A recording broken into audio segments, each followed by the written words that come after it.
And we're not just moral rule machines, followers or breakers. We are made to be children of God and ultimately lovers of God. So what's more fundamental in us than following rules is love. I mean, that is the beauty, the love. I don't try to take that mindset into any other relationship of anybody you love and see if that is adequate. It certainly isn't. It's not adequate at all. And we know that. We already know that. But we do that.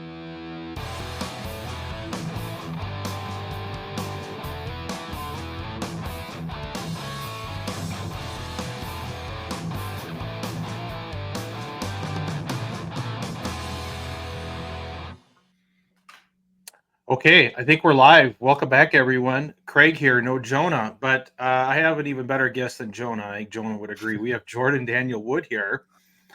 Those that know who you are definitely know who you are, and for those that don't, why don't you, Jordan, if you could just give us a brief introduction, who you are, kind of what your state in life, what you do, and then let's start talking. Absolutely, yeah. No, thanks for the invite, Craig. Appreciate it, and miss you, Jonah. Even though I don't know you, Yeah. but shout out. My name's Jordan. I didn't grow up Catholic. I grew up in a tradition called the Restoration Movement or the Stone Campbell Movement. There's a bunch of different names. It's basically a sort of Bible-centric, low church, like I would almost say primitivist. Go back to the first century. Let's just keep it simple, kind of thing. And my whole family is still in that tradition. And I went to a Bible college in that tradition to become a minister. I preached for a few years. So I studied. The great thing about that tradition was it really did make you study and know the scriptural text well and in its original languages. So did that. Long story short, I basically got kind of interested in like what had been going on in Christian history since about the year 100, because that was sort of we sort of catapulted over from like, say, nothing to see here.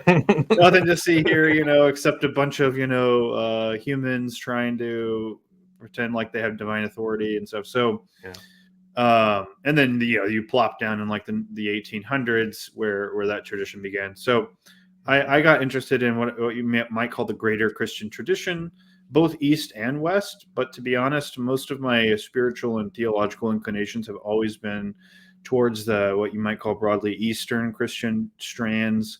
And I mean that broadly in the sense that not just like Eastern theology, even though I ended up focusing on some major figures in that tradition, but even like when I was in my early 20s, I read like all of Dostoevsky's works because I heard that Rowan Williams did that, and I thought, well, I'm going to do that too. So, but those were very meaningful to me, and so the tradition of the Philokalia, so the whole Eastern tradition. But then after doing a graduate degree, a master's degree studying Origin of Alexandria, and then doing while I was doing a PhD at Boston College, I became Catholic, and was brought into the church at a Dominican parish, maybe perhaps to their chagrin, I don't know, but and so I don't, people ask me a lot, like why did you become Catholic? Why not Orthodox? Why not? And we could talk about that more later if we want, but I don't have like very great, well thought out, massively theoretical reasons. I typically approach faith and Christianity and even the church, almost, maybe this is my upbringing, but kind of almost in principle in a non-sectarian way. And so I think that the true church is the eschatological body of Christ, which is at the moment is fragmented. So I don't know. I have complicated thoughts around that issue, but anyway, I ended up Catholic, and so now I taught at college for a few years, and then I taught a Catholic high school for a year at all girls school. And then I have 4 young daughters. My wife is a registered nurse. For the past 3 years, I've been a stay-at-home dad as I've done work on the side when I can. And I'm about to begin, kind of out of nowhere, thanks to God, I think, I'm about to begin an academic post at Belmont University in Nashville, and in fact moved 2 weeks from now to do that. So my general areas have mostly been in Greek patristics, and specifically I published a book a year or so ago on Maximus the Confessor. So that is sort of my that was probably too long, but that's my thumbnail sketch. Well, that answers some question, because I was looking at your CV before you came on, trying to paint the picture a little bit for me, and I assumed from the BA in theology at Ozark Christian College that you were still not Catholic at that point, and then I saw you went to St. Louis, and then when you went to Boston College, I assumed you must have been Catholic by then, but it wasn't. You were kind of far into the process of getting a PhD before you became Catholic. So I was in the first year but I had, so in the intervening time, my wife and I had spent a year in France together, and we were actually just at a language school learning French, and we became friends with. Now, my wife, by the way, was raised Catholic, so she had been raised Catholic, but her family left the Catholic Church after the 2002 crisis scandal broke. So I usually say, whatever your opinions are about people leaving or coming and going with the Catholic Church, I'm at least grateful they left, because I met her at my church. My church wasn't a Catholic church, so they came to our church down the road. That's where we met. But anyway, so she had kind of developed an openness, if not even a longing, to maybe return to the Catholic tradition. So that was the more practical, immediate, proximate, I think, occasion. But then while we were in France that year, we only went to Catholic churches. We only went to Catholic Mass, which of course was mostly empty most of the time. But in fact, one time the priest was so puzzled because I wouldn't take the Eucharist. I wouldn't commune, but I was there all the time. And he actually called a meeting with my wife and I. He was just like, what's going on? Like, you're here more than most of my parishioners ever are. Yeah. You never commune, what's going on? Like, what's the holdup, And so, but that whole year I didn't do it. But yeah, by the time we landed in Boston, I was sort of already well on the way there. And so during the first year is when I officially, that Easter, both my oldest daughter at the time, my only daughter, and she was baptized on Easter Vigil that year, and I came into the church that year. So would you have been married outside the church then, or your wife married outside the church? Yeah, we were married outside the church, and then they did like a convalidation upon my reentry. Okay. But yeah, we were married in actually the church where we met. So okay. And you're going off to, I think you said Belmont College. Is that are you going to teach theology there or something? Yeah. So it's Belmont University. It's an erstwhile Baptist university, but they cut ties with the Baptists like almost 2 decades ago. And so now they just call themselves a private Christian university, and they're doing really well. The president for the last 3 years was the former head of Duke Divinity School, Greg Jones, and so he's leading the whole university, and they're putting a lot of emphasis on their school of religion and Christian ministry, and so and they kind of want to be an ecumenical Christian university essentially. So I think I'm the first Catholic though that they are bringing on, and so most of them are like Anglican or Episcopalian or Presbyterian or whatever. So there's a little variety there, but yeah. So that's where I'm headed, and I'll be teaching theology, but I'll also be teaching kind of like in core classes, some philosophy stuff. They give me a lot of freedom actually. So okay, I'm excited to see how that goes for you. I know you've been, it looks like you've been teaching theology at some Catholic seminaries then.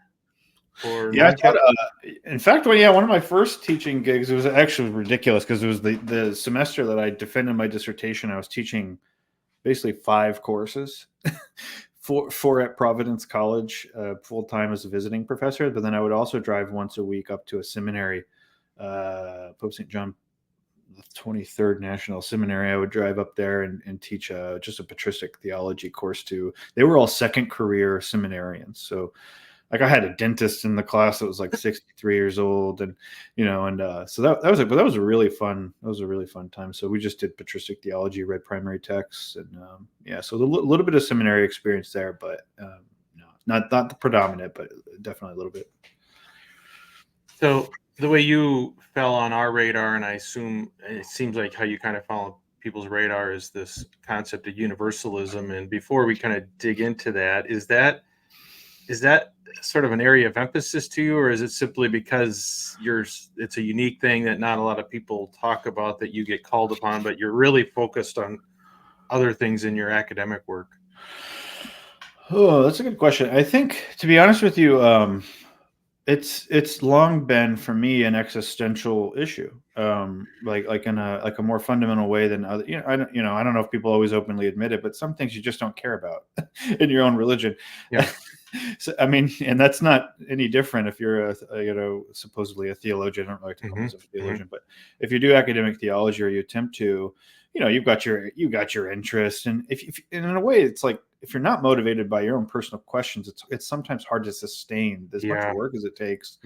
And when you're trying to balance everything, like, you got to be kind of invested. So what's funny is, with Universalism, I've written very little on it. But as soon as I said anything, especially as a Catholic, I mean, I get more messages or questions or emails weekly, even now, about that than anything else. Like, look at my published stuff. It's like, I don't know. Like, I've published an article on, like, Origen's view of the inspiration of Scripture, and like how that relates to incarnation. Like, my book on Maximus was, people think it's like a universalist book, just because that's how they know me, and then they hear I wrote a book. Yeah. But it really isn't. I mean, it's like a late patristic, Byzantine, almost scholastic sort of Christology book, just investigating Maximus's view of Christology and then how it relates to his view of creation.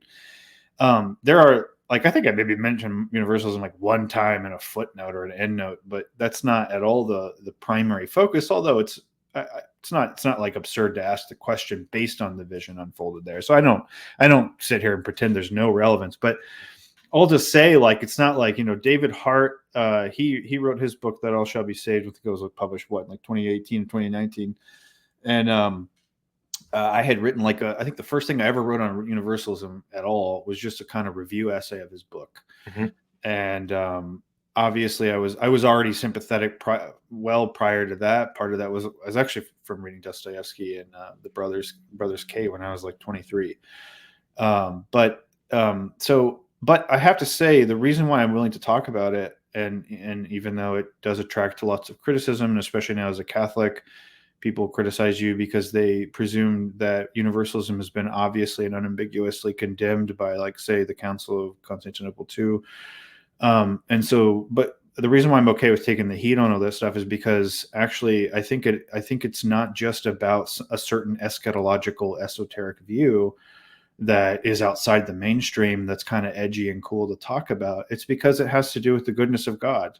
And anything that has to do with the goodness of God has to do with whether or not you can believe in that God, you can have faith in that God, and it can sustain a spiritual life in connection to that God.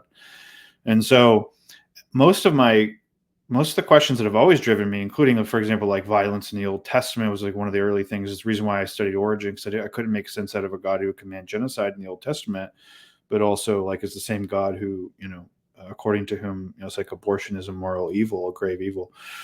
And so it's always been that, like, for me, theology it's not about intending to be edgy or cool, but it's also not about intending simply to explicate the dogmas as they currently are. It's about to understand and to see the Logos himself in his own self-revelation. Well, since he's divine, I mean, certainly there's no end to that, or else what was revealed in Christ wasn't God, but some just great idea or system.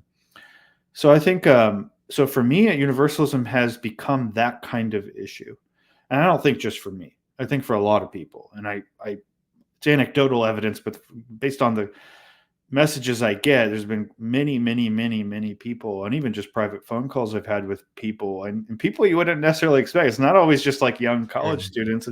In fact, I think a lot of the young college students I've talked to, they more or less are okay with the hell, because it turns out everybody likes their enemies to roast in hell eventually.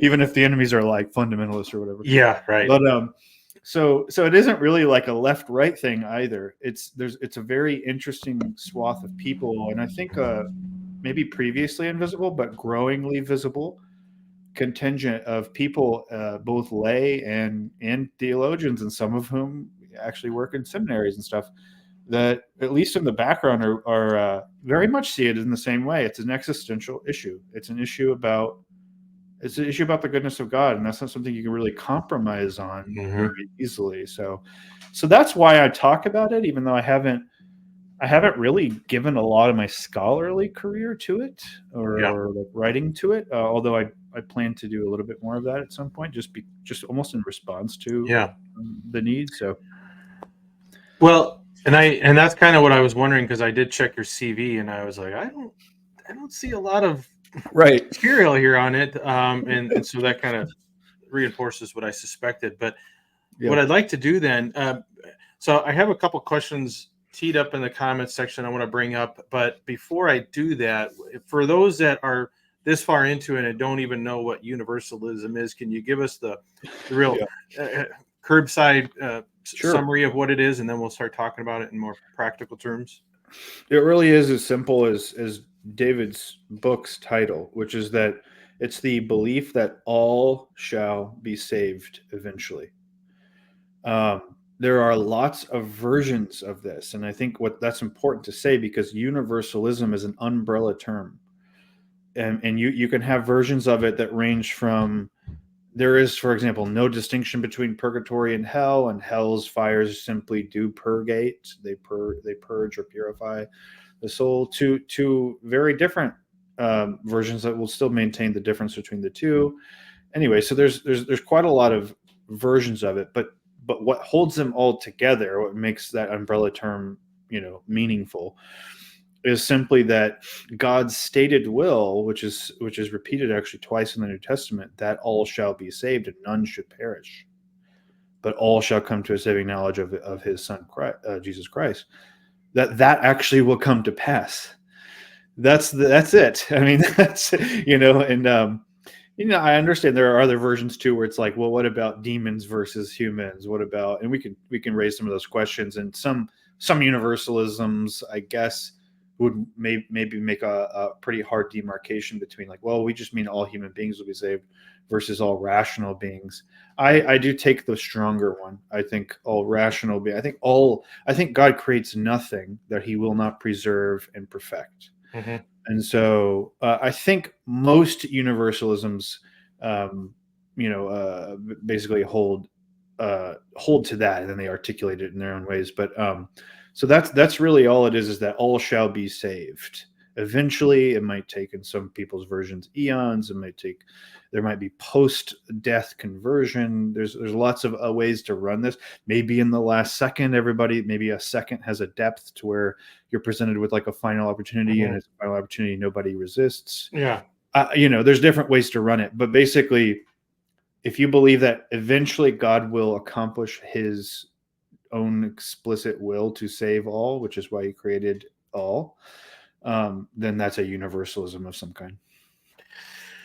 So, okay, thank you for that. And I think that's a nice sort of segue to where I kind of want to bring it a little more closer to home. So the Uncharted Catholic Man, I'm a Catholic married guy, been married 20 plus years, 9 kids, the whole NFP, wow. the fun and the terror of that process. And we have surrounded ourselves with the people that struggle in some form or fashion, trying to live out as faithfully as possible what the church teaches when it comes to your intimate / sexual life. That might be people that have like gay inclinations, orientation, couples struggling with infertility, IVF, couples that are struggling with a lot of abstinence if they're trying to avoid getting pregnant, and sort of all the little, I'm going to say little, all the seemingly serious ways that you can sin in a grave matter, and what does that mean, and how do we examine our conscience? And so that is sort of where I think universalism and what we have seen of your stuff kind of resonated, because a lot of us wrestle with like stuff that sort of like what you're getting back before, stuff that interests you, like this stuff like kind of affects our day-to-day, maybe even moment-to-moment existence, in the confidence of our conscience and scrupulosity and all that. What is mortal sin? What does it take to actually commit mortal sin? And is there a disproportionality? At least that's my concern. How can any, let's see, mortal sin you might commit in this arena for the average person be such to warrant or justify eternal damnation? Like that's something I personally struggle with. So I'm going to put a comment up just as a kind of a starter here.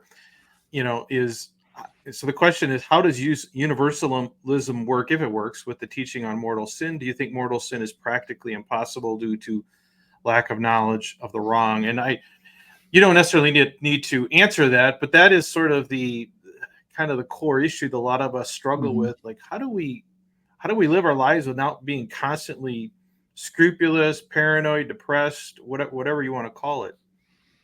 Right. No, that's good. I mean, I think so one of the themes, hopefully it'll come through as we talk, is that and I try to push this, it's not really an evasion tactic. It really is because I think it's almost never voiced. Yeah. That whether or not something is like a licit belief or a certain theological approach really does matter in the details. And one of the things that I don't really like about especially the online discourse or about more casual conversations is certainly when they come with accusations or labels, is that somebody will say something, for example, like, well, universalism is clearly condemned. It's a heretical teaching. Mm-hmm.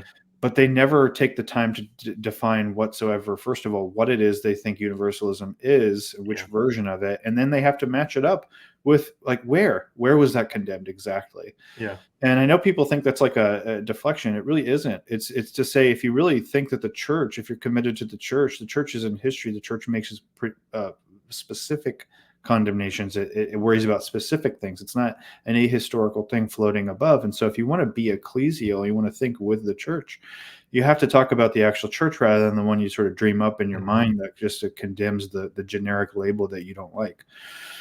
And so, I often point out, like, the word universalism doesn't show up in the conciliar tradition.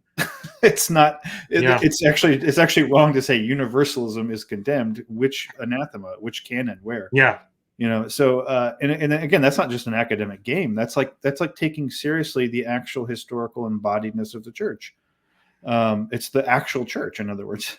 But now to the specific question here. So I bring that up because I think there are versions of universalism that are compatible. So, for example, if you take St. Edith Stein's distinction really seriously between what is, in a sense, logically possible and what is real, she will say that the effects of grace working in the soul makes it, she says something like infinitely improbable that grace will not eventually save the soul. Mm-hmm. And as many have pointed out, what is that? What does it mean to speak of a probability that's infinite? Right. So there's almost an intention, right? But her point there is almost like similar to one that certain Thomists will make about the concept of pure nature, which is that you can talk about a hypothetical in order to illuminate the real. It doesn't make the hypothetical real. It doesn't even make the hypothetical really possible. It just makes it really conceivable. Mm-hmm. And so one way you could read the mortal sin tradition and teaching around that in light of universalism is you could say, it's clear that mortal sin, were such a thing possible, or I should say, were such a thing actual, would damn one to hell. But will God ever actually fail to get anyone from the state of mortal sin? Will anyone ever meet the criteria specified for mortal sin such that they will be damned forever? One of which seems to include sufficient knowledge. Of course, a famously sort of nebulous term, sufficient. Like, what does that mean exactly, right? How much is sufficient? And isn't that itself case by case, right? So you could say something like, well, then what's the point of even stating it? Because there's something good and important about visualizing what would or could happen apart from God's reality and the reality of grace. Because that does help you learn, for example, humility and gratitude and so forth. I mean, you have universalists in the Christian tradition still counseling for you to contemplate hell. Yeah. Why would that be? Right. And well, it's because it does something to you spiritually that's helpful. Now, the point that I would make in sort of our time and place in this moment is that it also can be that a certain version of contemplating hell could have the reverse counterproductive effects, and I think we are at a point like that. Anyway, but so I would say if mortal sin is something like something that's possible, conceived apart from the sort of reality of grace, which is our actual spiritual lives, then there's nothing like illogical about that or inherently contradictory. But there's a whole bunch of other things you could do. That's just one way you could sort of think mortal sin in light of that.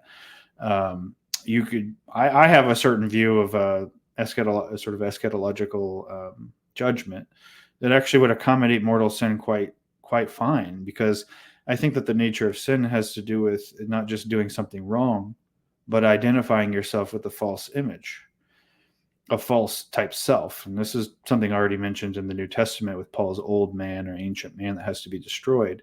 And so I can see that it's perfectly possible to think that mortal sin would be the condition of the false self with which you identify falsely.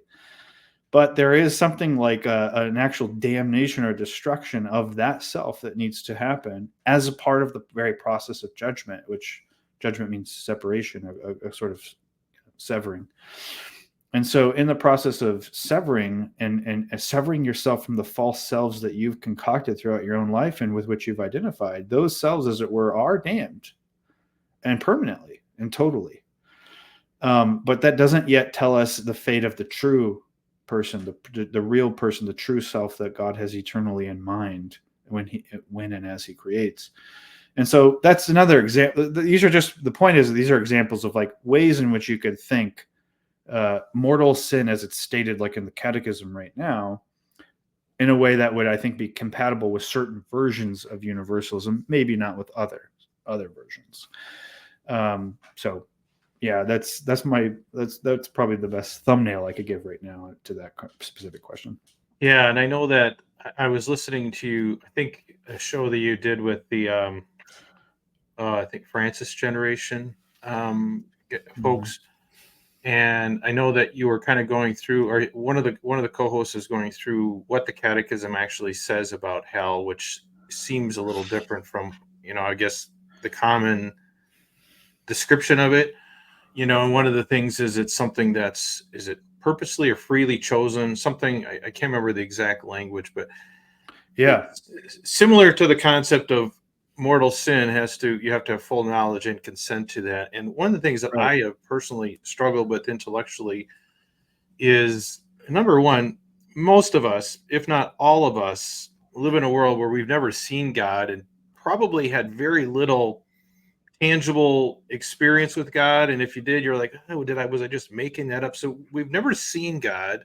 We only know what people have told us about God and maybe had some feelings of interaction or some sort of divine experiences. So you have the fact we've never seen God. None of us have actually seen hell. We've seen reports about it. We've heard it described. All of us are, as the church teaches, born into original sin with impaired intellect and wills. And so is it even possible on this side of death to have either the requisite knowledge or consent or both to choose mortal sin and or hell? Like that, for me, is something I really struggle to make sense of. Well, so you really have three problems here, big problems for those. Well, I want to make one remark, and then I'll get to the three problems that we're facing in the remarks you just made. One is that I do want to make it clear, lest anyone think that it's like just the Catholic Universalist who's sort of wriggling around and being kind of coy about this stuff. I mean, most current defenses of hell, especially from the Catholic side, also have to contend with mortal sin, because their conception of mortal sin is perpetual denial, like one act of resistance and rebellion after another. Yeah. That also is not clearly the plain sense of, say, the Catechism, which talks about a definitive self-exclusion. That's what mortal sin is, and if you die, you're in a state of definitive. If it's definitive, then it doesn't need to be repeated. Mm-hmm. But then if it's not repeated, then the typical defense, the sort of C.S. Lewis sort of like, well, it's just sort of you're perpetually in your ignorance, you're perpetually resisting. Well, that's then okay. Now we're redefining definitive in a certain way. So the point here is that everyone is in a sense on their heels when it comes to eschatology right now. Everyone is rethinking. And if you compare what the Catechism says now, I've talked about this before, to what the Catechism at Trent, especially say in like Article 7 says, very, very different. Yeah. I mean, or if you compare what the Catechism right now says to like what St. Augustine says or what St. Thomas Aquinas says, even though some people try to dispute this, I don't think it's really disputable. They certainly would not conceive it as just simply like, oh, you're just sort of in your libertarian free will. You can simply resist God forever. So that brings me to the three problems. One is what you just said, which is that I think we need to be clear that I think we have to state that it is impossible to fully know God and reject God. St. Maximus the Confessor makes this argument very, very strongly in a text called Ambiguum 7. But it's throughout the tradition. Gregory of Nyssa says the same. St. Gregory of Nyssa says the same thing in his interpretation of the Garden of Eden, and Augustine says the same thing actually. I think he's already saying it in the Confessions, and I think that people usually misread that the episode of the pear theft because he explicitly says there that like Catullus is a I think who he holds up as an example that nobody, not even the worst murderer, kills for no reason, for something they perceive as true and good for them. Okay, right. So that's a broad tradition. It goes all the way back to Plato and other traditions as well.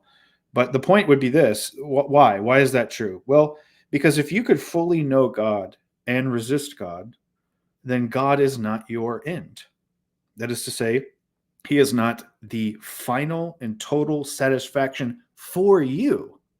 Right? Not generically, not, oh, he's a sort of, I feel better at this realm than I did at this lower realm. No.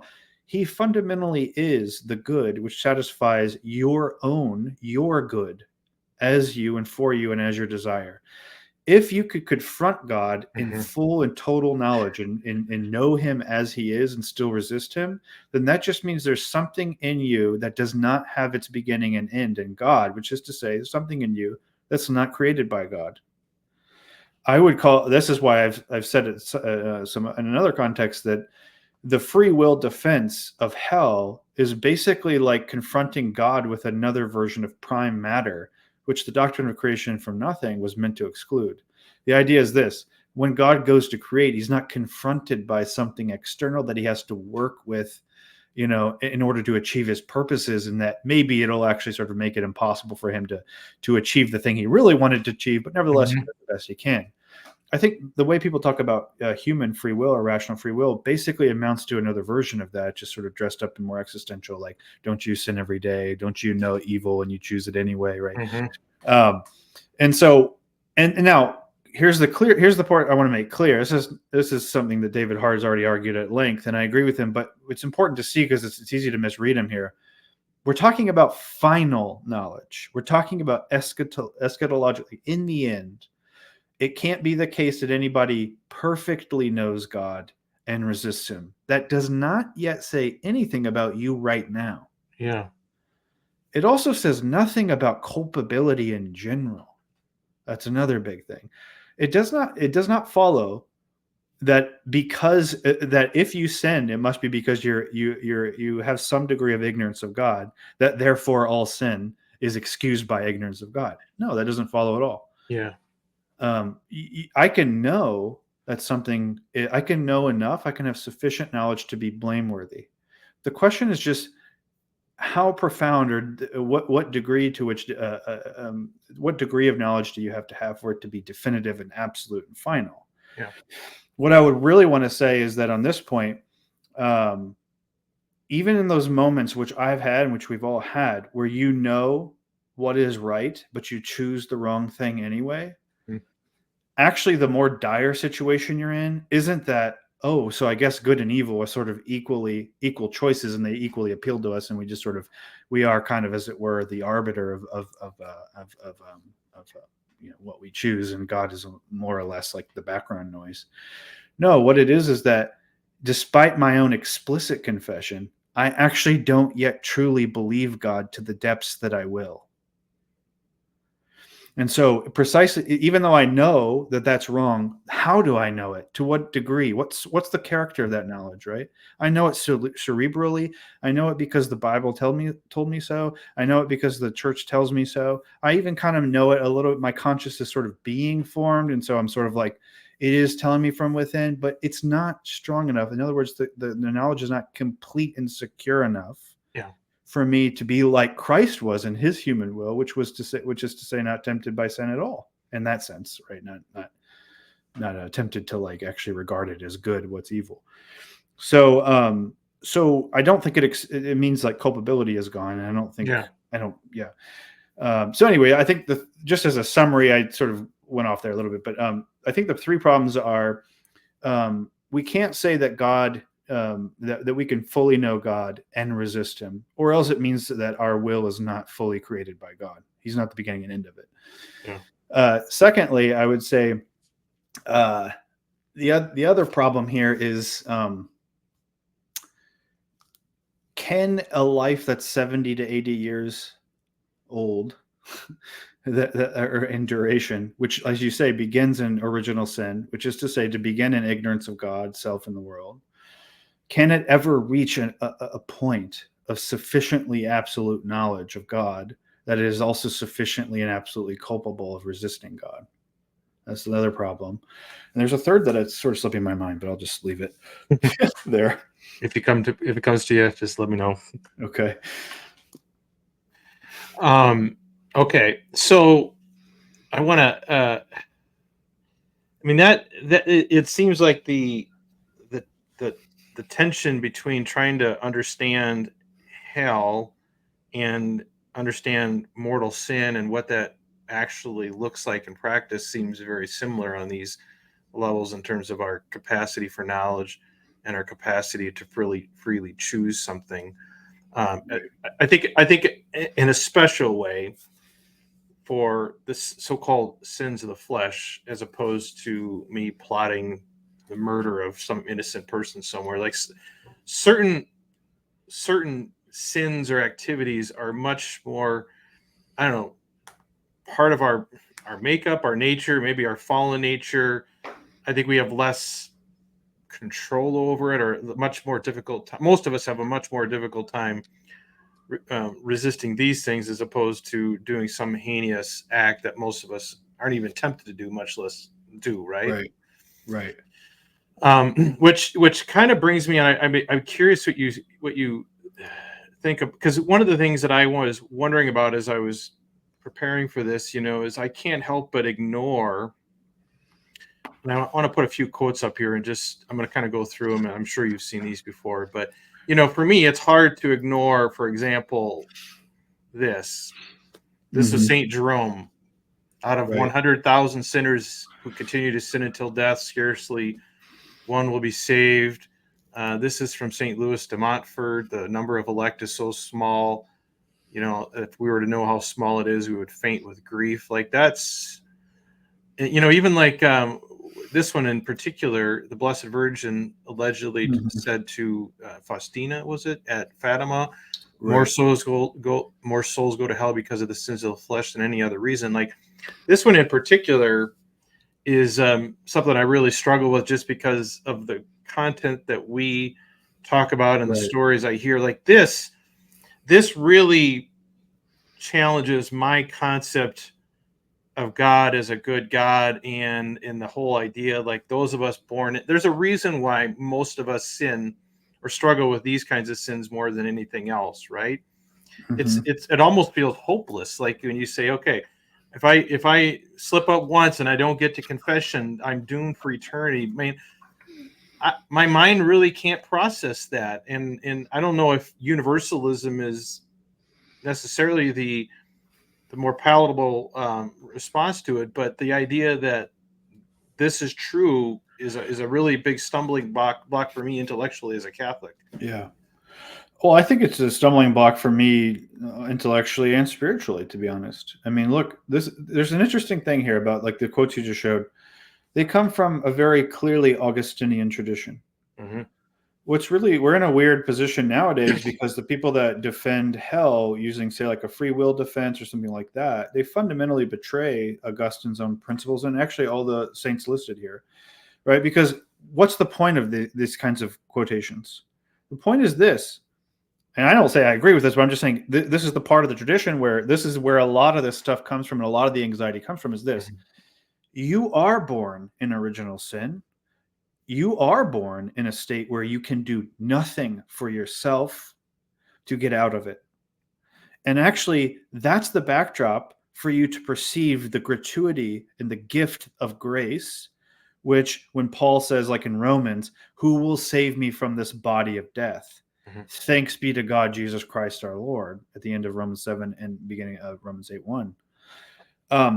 The way that Augustine and the tradition represented by some of the people you just some of the quotes you just put up there, what they're trying to inculcate there is you need to see grace as literally saving you in a way that you could never do for yourself, right? So Saint Augustine famously interpreting the story of Jacob and Esau, and specifically the phrase "Jacob I've loved, Esau have I hated," right? Augustine explicitly, already in the mid-390s, in a little letter called Ad Simplicianum, he explicitly asks the question, so why did God love one and hate the other? He rejects the idea that God foresaw their deeds, and then, as it were, responded to what they made of themselves, good or evil.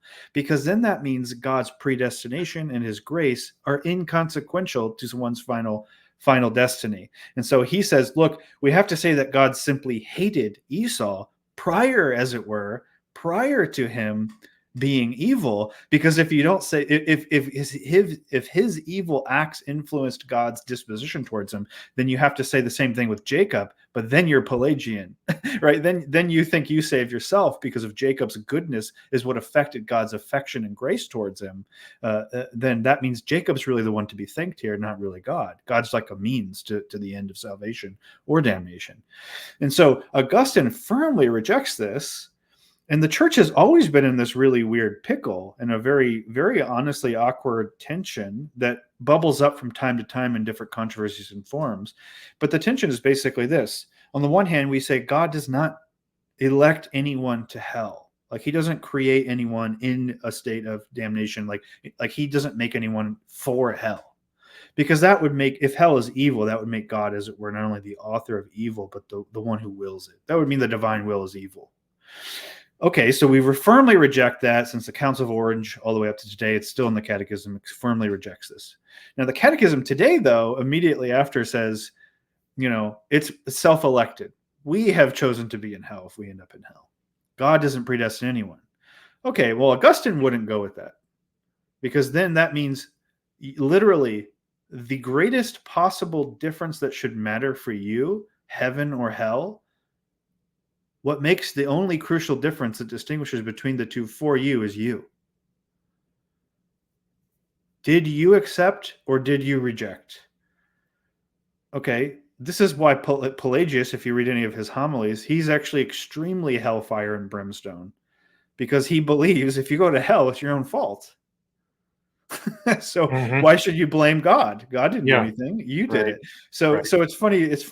My point is there's a tension that on the one hand, Catholics are committed to the idea that the end result of God's creation is God's responsibility. Nothing like influences God externally where it's like, oh shoot, I really wanted to do this, but now this person, because of their evil life, is making me do something I didn't want to do. That means God is, as it were, finite, and he's being impinged upon from something outside of him, namely his own creatures. And like he wants to save you, but you just won't let him. And so he doesn't know, his hands are tied and he's sort of helpless, as it were. God is helpless. And so the strong predestinarian side of the Catholic tradition and the Western Christian tradition will say, no way, it can't be like that haphazard. God can't be that out of control. He's omnipotent, right? On the other hand, though, for fear, and this already happened in Augustine's own life, for fear of like sort of deflating or evacuating any meaning out of your own efforts and moral efforts and spiritual labors, we also want to say, but yeah, it is your fault, if you screw this up. and that can go all the way to hell, right? All the way to hell. It could be your fall all the way to hell. So this is a really intractable, we should just admit it, in the tradition itself, endemic to the tradition, at its very heart is this very intractable tension. I happen to think a certain version of universalism is almost the only hope of resolving it, actually. Because any universalism that can accommodate the process and your meaningful contribution to the process, but doesn't burden your contribution with the absolute result, which is only God's responsibility, that's something that could actually go some way towards something like a synthesis of this otherwise intractable problem. But this isn't just a heady thing. I don't bring all this up just to be like, here's some interesting theological problems. The point is very much your point, which is this is practical and it gets to the day-to-day. It really is, in my opinion, if we hold to especially if we hold to the, sort of the more traditional, and I admit majority position of the eternal conscious torment, that version of hell, it's impossible for that not to cast a shadow over everything. You really are motivated by fear. Yeah. And the deepest truth in your faith isn't love of God, but fear of hell. And the love of God takes a secondary role to the fear of hell, because whatever the love of God means, it can actually tolerate and indeed, even on some accounts, even take delight in your perpetual conscious torment and destruction based off of these choices you made in a relatively blink of an eye in terms of the cosmic scale, 70 or so years. Already starting not on an equal footing or with a blank slate, as you said, but already inclined against yourself, already under the gloom of darkness and ignorance, already with all of the science and sort of like the studies in trauma and psychology. I mean, all the stuff we just learn more and more what's against us, addiction. Yeah. So like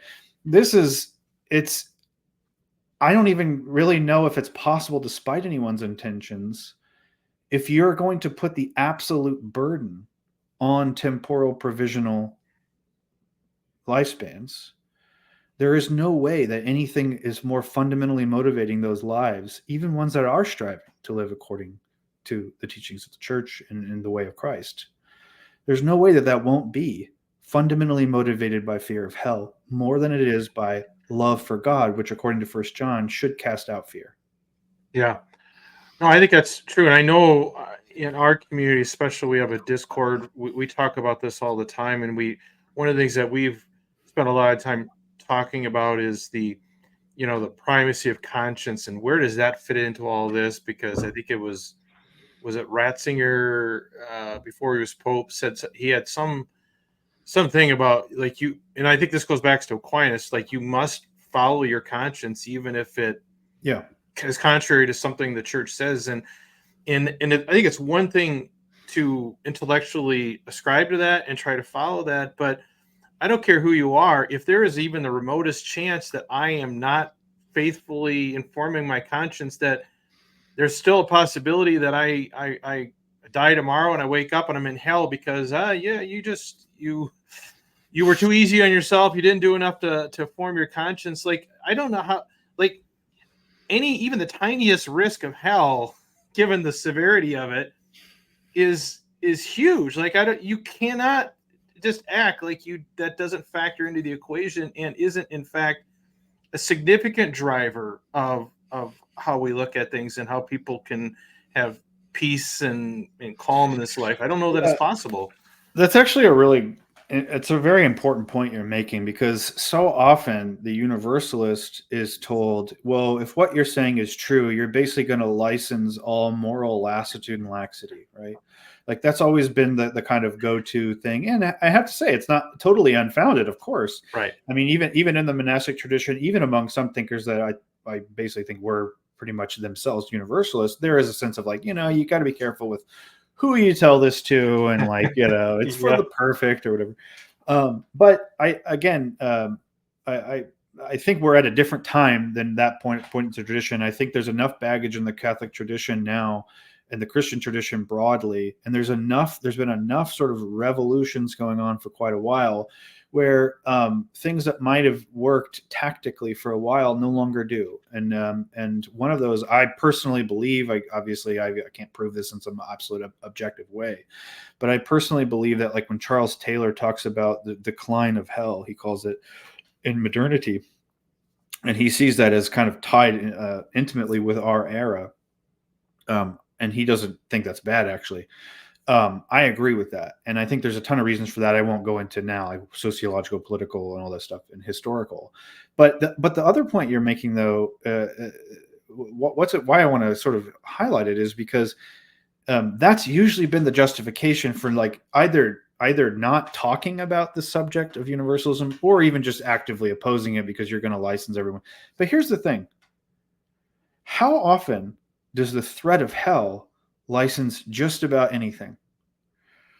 You know, we had a theologian, actually, I think a priest, and I can't remember his name, and I probably wouldn't say it anyway, but not long ago, you know, right on the Mortora case, justifying back whenever, you know, somebody stole this Jewish baby, raised him in sort of the papal courts or the papal sort of grounds as Catholic, right? And the idea was like, well, you know, that's better because that Jew at the time they believed, and this is of course something the Vatican II no longer teaches. Yeah. But well, that person would have gone to hell. If you read the Council of Florence, certainly that's what they would have thought. So it's like on any calculus, even if you say with St. Thomas Aquinas that violates the natural law, okay, and he makes these arguments for why you shouldn't do that. St. Maximus the Confessor was already making arguments for why you shouldn't force anyone, including Jews, to be baptized. Okay, fine. But like, isn't there something at some point where you say, but the threat here is eternal hell? Yeah. I can justify a lot of mean. I can justify a lot. You know, what about, you know, how about we go over there and destroy these people? One of the justifications for early justifications for the Portuguese slave trade in Africa, for example, from the papal sort of giving their approval, was, well, and it was used in appeal, like to sanction this. Well, like, you know, look, if we don't take them as slaves, they might convert to Islam. Okay, well, you can go ahead and take them as slaves as long as you just raise them the Catholic. Like, so I don't really accept the idea. Actually, I reject the idea that if universalism was sort of more explicitly even just allowed, I'm not even arguing yet at this point for it being like the official teaching, but even if it was just an explicitly licit thing to believe, and hopefully universalism already is, I believe, but even the more like sort of stronger, certain one that I would hold, I don't believe that that's going to encourage moral action. In fact, what it could do is release some of the unnecessarily impractical, unfeasible burdens in order to have a real conversation, a real struggle and back and forth with ourselves, with each other, with the church, with the priest, the clergy, in order to form our conscience without the absolute burden that if you get this wrong, buddy, you're in hell forever, and that's it. I mean, so. So on the one hand, I don't think foregrounding hell as eternal conscious torment has necessarily avoided justifying some terrible means. In fact, it seems to be pretty good at that for that end. But then I actually think, look, what happens if what motivates us most is the actual beauty, love, and truth of God? Why is that not sufficient? Why wouldn't that? Is God insufficient? Does God need the threat of darkness in order for his light to seem appealing? Well, right. And I think, there's this common, I think, claim that I think is wrong that, well, if people don't have these rules, they'll just live completely amoral lives, which is simply not borne out in reality. But I think in some ways what you just said seems to fit. I think I've got this right, but there's this idea that imperfect contrition is like you're sorry for sins because you know that it could send you to hell, but a more perfect form of contrition is you're sorry because it offends God who you love. So there's this idea that loving God and wanting to love God and being sorry because you didn't love God adequately is what we should be striving for, as opposed to, well, I'm going to do the right thing because I don't want to go to hell. Right. And yet that's like, I don't care how good you are. It's impossible to put that out of your mind. No matter how much you pray, reflect, try to form your conscience and follow it. It's there. It's such a huge factor there. It means that hell is more efficacious than God's grace. Yeah. That's the thing that really motivates us, and it really explicitly contradicts St. Paul's logic in the letter to the Romans, when he basically he's playing off the theme of the Exodus, and he's sort of comparing our situation in sin as and through Christ being liberated as God liberated the Israelites in Exodus. And then he says, so what does that mean? Should we sin all the more so that grace will abound? Like, in other words, now that we've been set free, are we going to be, does that mean exactly the worry, right? He voices the worry, which is, if grace is this good, and we could add with Romans 11, where he gets there, if it's this ubiquitous and universal, doesn't that mean that anything goes? And it's like, well, that would be true if this Christian life was basically a game of keeping score and see how much, how high the number is in each column. It's not that. The Christian life is being freed.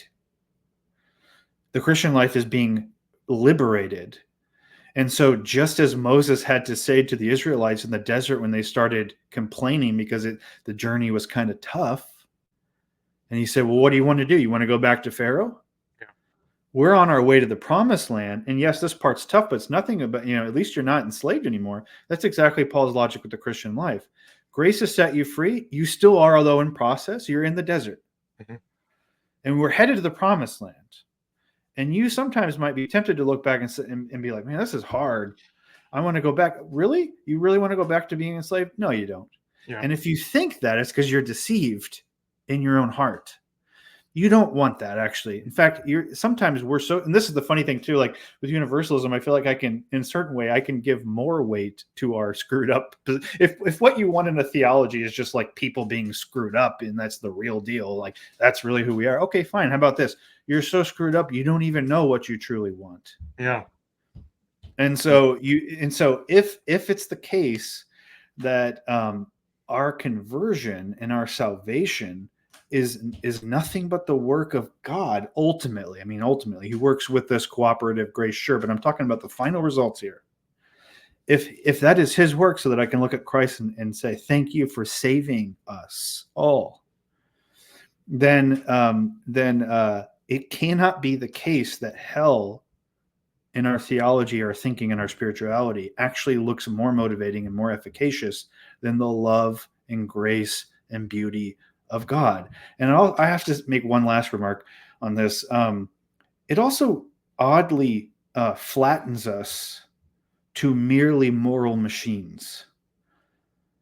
Because if you think that the only thing that can motivate us is being punished eternally if you make the wrong choice, rather than the appeal to my very soul by divine beauty, then you are saying that my thirst and longing for beauty, for divinity, for eternal life is somehow not constitutive, not at the heart of who I am. And instead, it's just about sort of like whether I do X, Y, and Z or not. And we're not just moral rule machines, followers or breakers. We are made to be children of God and ultimately lovers of God. So what's more fundamental in us than following rules is love. I mean, that is the beauty, the love. I don't try to take that mindset into any other relationship of anybody you love and see if that is adequate. It certainly isn't. It's not adequate at all. And we know that. We already know that. But we do that regularly when it comes to faith in our relationship with God.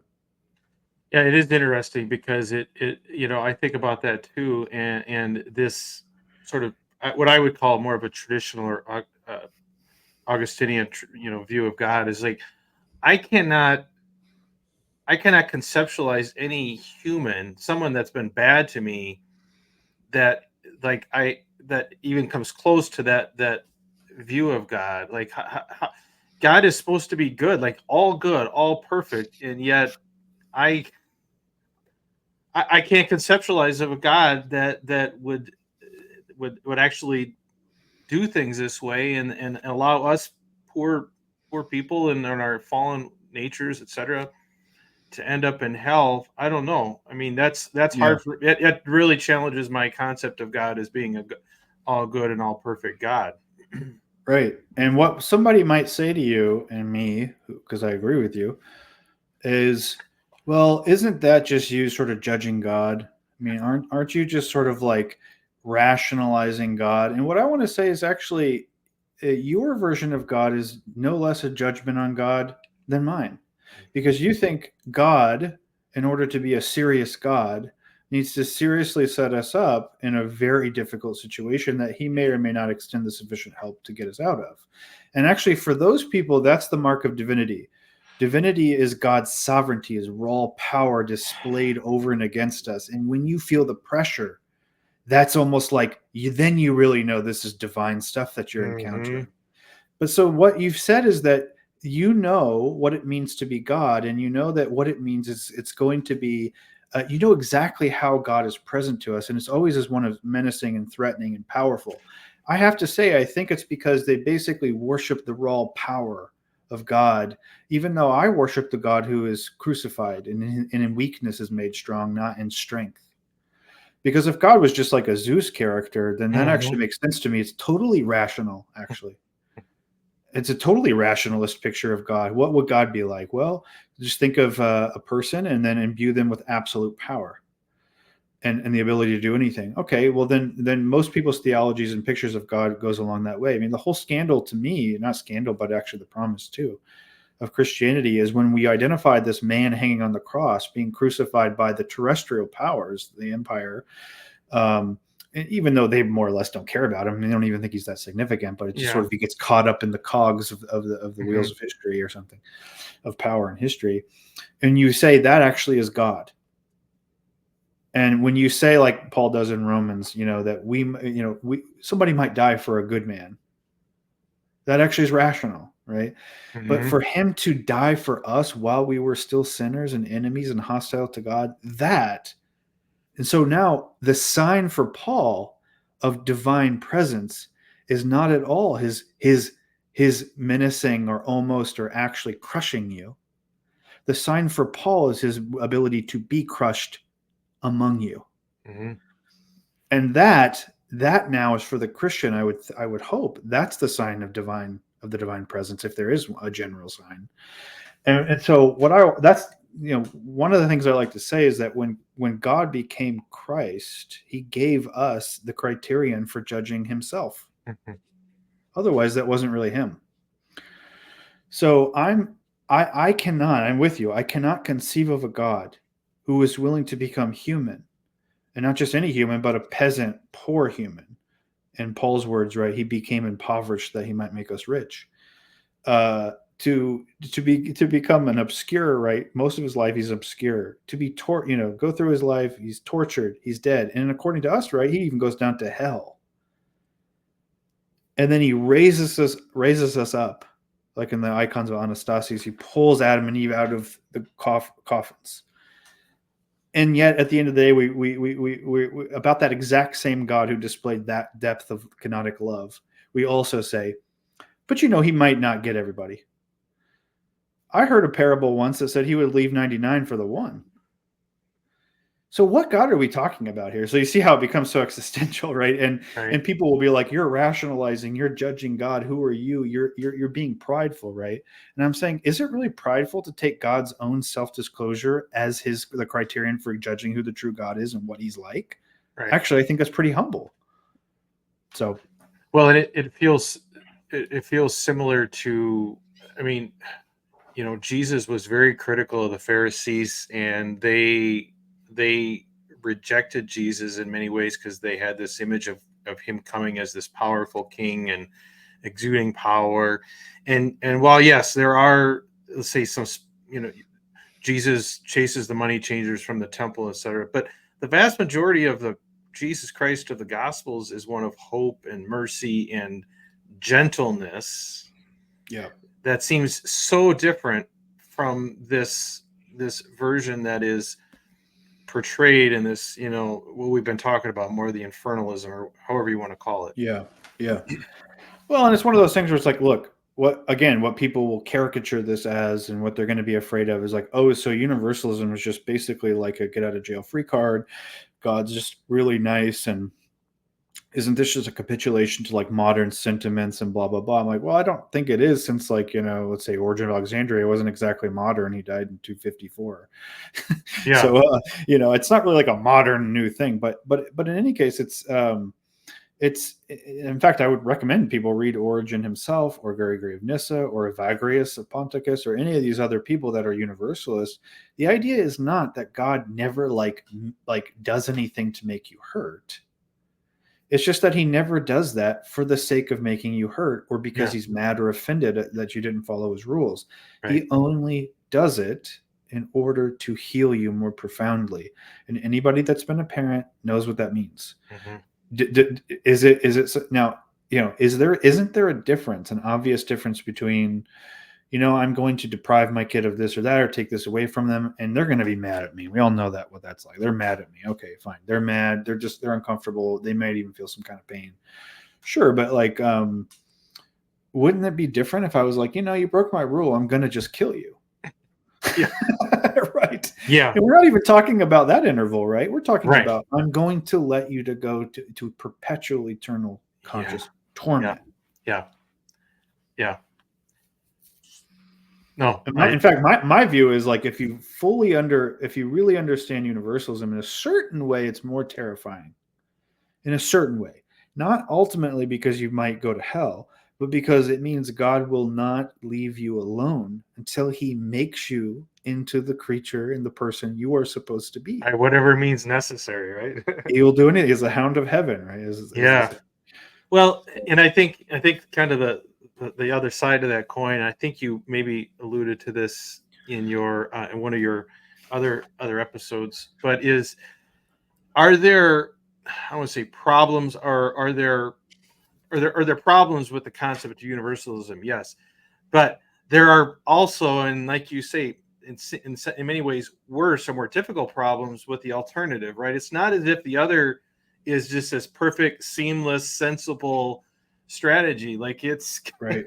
It's got its own problems that, well, okay, if you have to account for universalism, or we have to account for that, why do they not have to account for some of the things that we've talked about here and others? Yeah, and at the very least, look, it's like, and I probably just should state this, because sometimes I feel like people overlook it. Like, I've never said that universalism is the dogma of the Catholic Church. Yep. Obviously, it's not. I mean, that would just be a lie, right? Yeah. I mean, anyone can look that up and read the Catechism.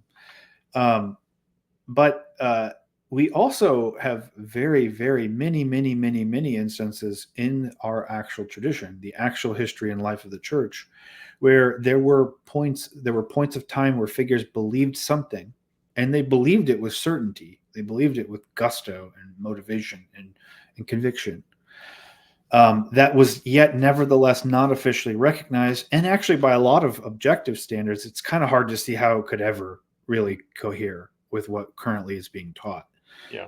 And that's actually even happened on this issue, but we don't have to get into the details there. But all to say, right, where it's like, the idea that there's two sides. The universalists are trying to like sort of get their little weird pet project in and skirt around the obvious thing, while everybody else is just simply the kind of the objective, neutral defenders and champions of the tradition as it's obviously there.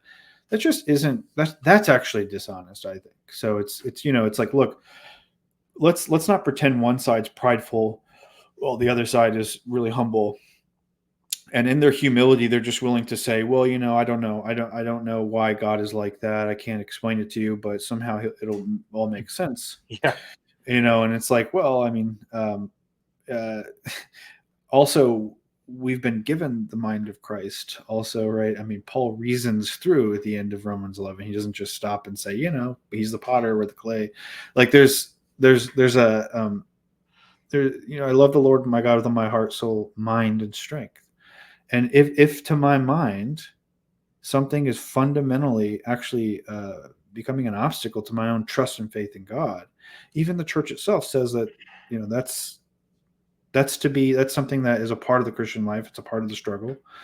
And so if I were going out and saying, the Catholic Church, this is the dogma, and I'm just describing my view of universalism, well, that would be dishonest, and I could be blamed for that, I think, very fairly. Yeah.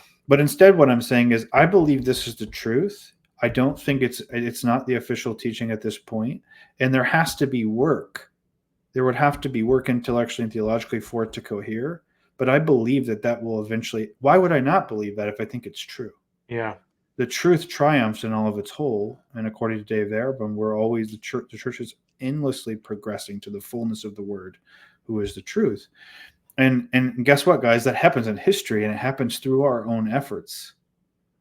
In fact, it says that in Dave Arabin chapter 8. It says, first through the contemplation and study of believers, right? Then through something that I always forget, and then the third one was the magisterium list. So, like, this is also a part of the Christian life. So let's not say, oh, this person's struggling with this and they're trying to think through things. They must be a rebellious spirit. Instead, what we need to say is, barring all things, unless I have some kind of special insight, this could be being done in goodwill, and I have to say in good faith. And that's really what it is to me. I'm trying to make sense out of God, my Father. Which I think was all. I mean, I think that's exactly what Aquinas and Augustine were doing with what they had available to them, their minds, the information, and I don't know why we just assume that somehow they had some superior ability to understand God and the world than we do, when I think, if we're being honest, if Aquinas and Augustine had the internet and what we have now, they're like, holy cow, this is all new information.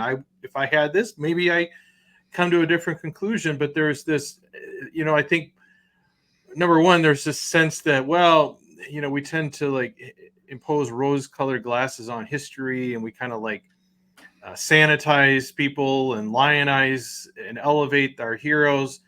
But we do, as a church, have the notion of tradition, and the longer something goes on, there's sort of a presumption that it's correct. And I don't want to be flippant about that, but I think it is unfair to ourselves and disrespectful to God to just discount our own intellectual processes, and hopefully in goodwill, and say, well, we can't possibly have anything to add to the conversation. That's all been decided. Your job is simply to get in line with what's already been figured out. End of story. Yeah, look, it's funny. Like, given my background, I came from a tradition that basically taught me from early childhood that more or less God stopped working, I guess, in this church after the year 100, and then kind of like resumed in the 1800s sometime with this guy, And there's lots of traditions that say that. And so what's really funny to me is that the reason why I'm so attentive to the past, and I've given a lot of my life and energies and intellectual labor to the actual tradition, and the one that everyone agrees is good, not like Maximus the Confessor is pretty much a pillar of orthodoxy. It's really not in dispute there. Mm-hmm. But the very reason why I did that is the same reason why I believe what you just said, which is that God is not absent, and he hasn't ceased working in any age, including our own, including the next one to come, including in 2,000 years, including in 10,000 years. I mean, I say this before, and it might seem kind of like a basic observation, but I think it's actually important to say to keep things in perspective. Guys, we're at the year 2024.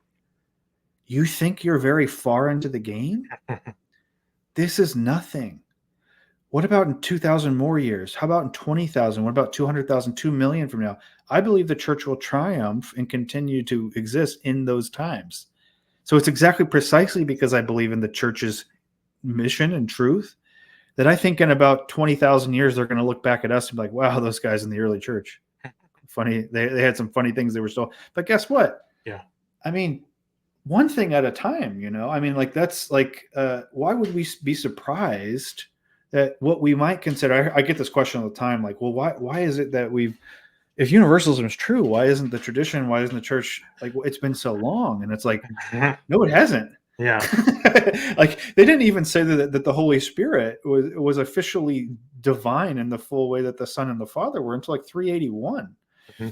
I mean, and there was a bunch of discussion prior to that. And, one of the Cappadocian Fathers was hesitant. I mean, that's the divinity of the Holy Spirit. We're talking about the Trinity here.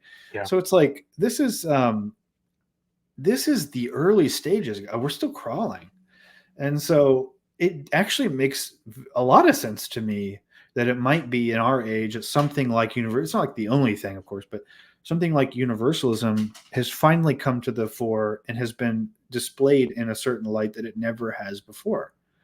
And in God's providence, who am I to blame God? So we're talking about pride and judgment, right? Who am I to say God should have resolved this 1,500 years ago? But I mean, the way I'm looking at it is he's not waiting for 20,000 years from now. So actually, it seems pretty like he's actually getting to it pretty quickly. And so that's one of those things where it's like the very thing. My way, what attracted me to Catholicism was that it imbued every age of the church with significance. Mm-hmm. The exact not thing I was taught. I was taught basically there's this privileged age, it's the apostolic era, and then nothing else matters. Now, in a certain way, of course, it's foundational. You have to say that the apostles and prophets are foundational. But that does not their authority and their privilege does not translate into, and God's grace has not been working and continues to work even now. Jesus says in John chapter 5, my Father works even now. And a lot of the church fathers took that as like, it applies to you and right now and this time and this place. And it's like, that's why I'm Catholic, is because it's shooting for the whole of history, all of time. And I don't really understand a version of the Catholic faith that sort of, as it were, gets God into a certain set of centuries and says, well, that's good. We got it. Yeah. The church is alive. I mean, I think there's,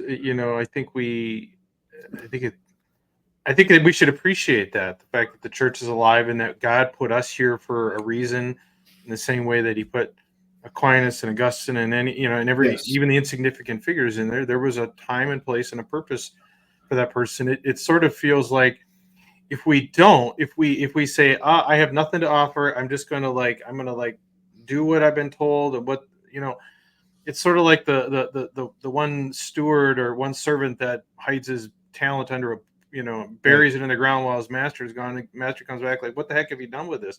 It feels a little bit like that. Yeah, in fact, and what's so great about that parable, right, is that the master takes it as a judgment on himself. Oh, you thought I was a rigid master, reaping where I don't sow, right? In other words, it was a certain image you have of me that made you bury it. In other words, you were afraid. So you thought I'm that kind of person? That's how you assess my character. Yeah.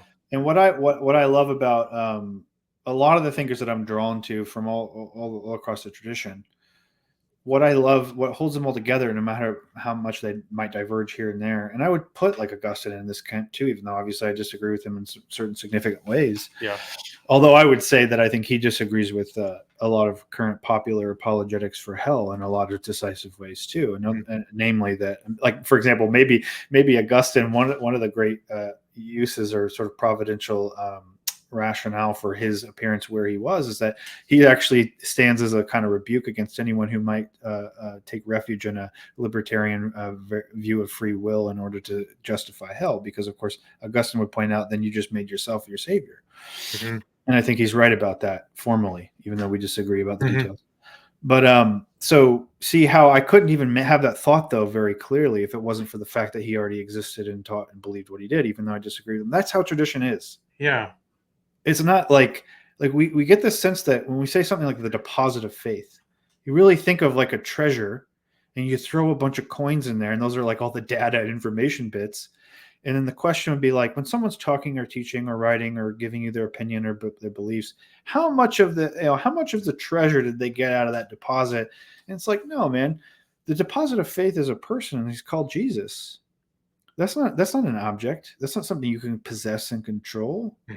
This is something you can only know and know fully and love. And that's something in 1 Corinthians 13 explicitly says, if you can fathom all mysteries and have not love, you're nothing.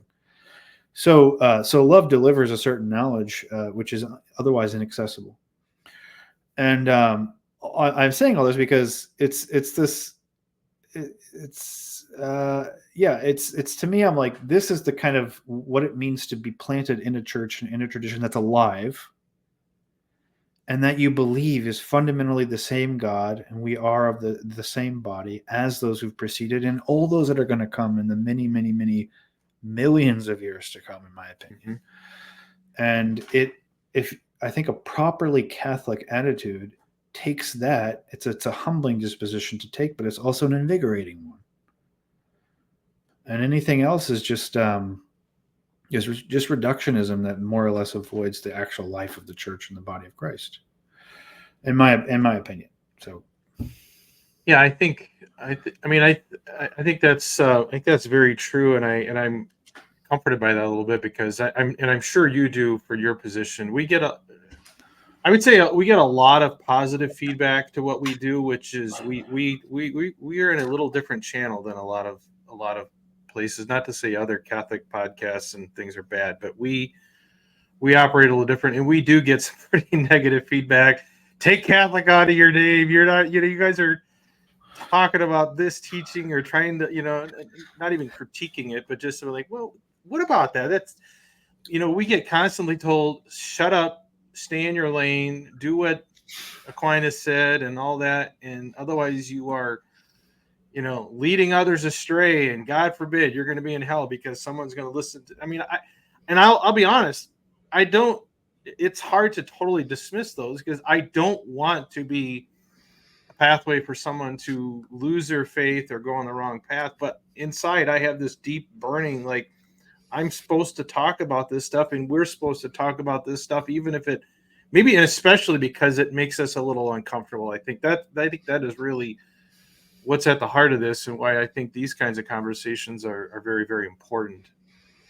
Yeah, I agree 100%. I mean, look, this is like, for me, a baseline conviction, and we could argue it out or not, or you resonate or you don't, I guess. But one of the things that's true in the aftermath and the ruins of Christendom is that you can no longer rely on fear in order to make this whole thing successful for faith. Fear and faith aren't going to do it. It didn't work, obviously. I mean, not in sort of the long term. Maybe it did for a while, and maybe that's part of God's providential, et cetera, et cetera. Sure, but look, there's I think we're coming to a time. I mean, like I tell some of my students, I'm like, look, it's tough to be religious today. It's tough to have faith today. Why is that? It's not just because we're like, our generations are uniquely rebellious against God or something like that. Yeah. It's because I think, honestly, the charitable read of all this is like, the world as we know it and experience it, whether we're looking out into the great expanse of space, or we're looking interiorly into the layers of our own psyche, or we're looking back behind us and into sort of the vast sort of vaults of history that most of which is not at all recorded and precedes our 10,000 year somewhat written record, if that. Or we look forward into what could happen. Every place we look, the horizons recede, and the natural sort of result of that is a little bit of vertigo, and we say, what do we even know? And that's not like that's not the question of some kind of rebel without a cause who's just trying to make a ruckus. Yeah, that's the question of a child, and the question is, I don't understand this. Yeah, I want to know more. And I'm genuinely inspired by the wonder of it all, but it's also baffling.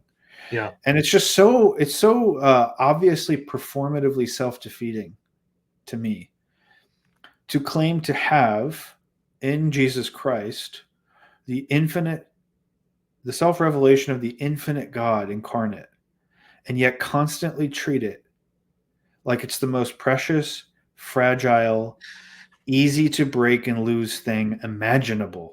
Yeah.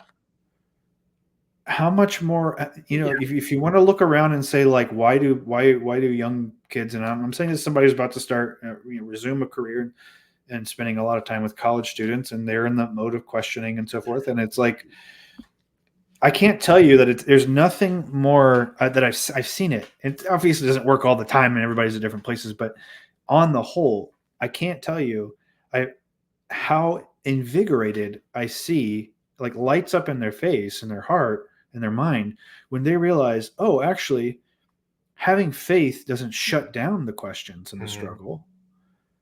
In fact, it invites new ones I hadn't even sensed. Right. And yet you don't have to be afraid of that. You can see it as an invitation. And I have to say, maybe I was infected unduly by Origen early, but Origen opens his great work, on First Principles, in his prologue. He explicitly makes this point where he says, now look, the apostles in the New Testament, in the Bible, all the stuff you absolutely need to know, like basic, that stuff's clear enough and it's stated there. Yeah.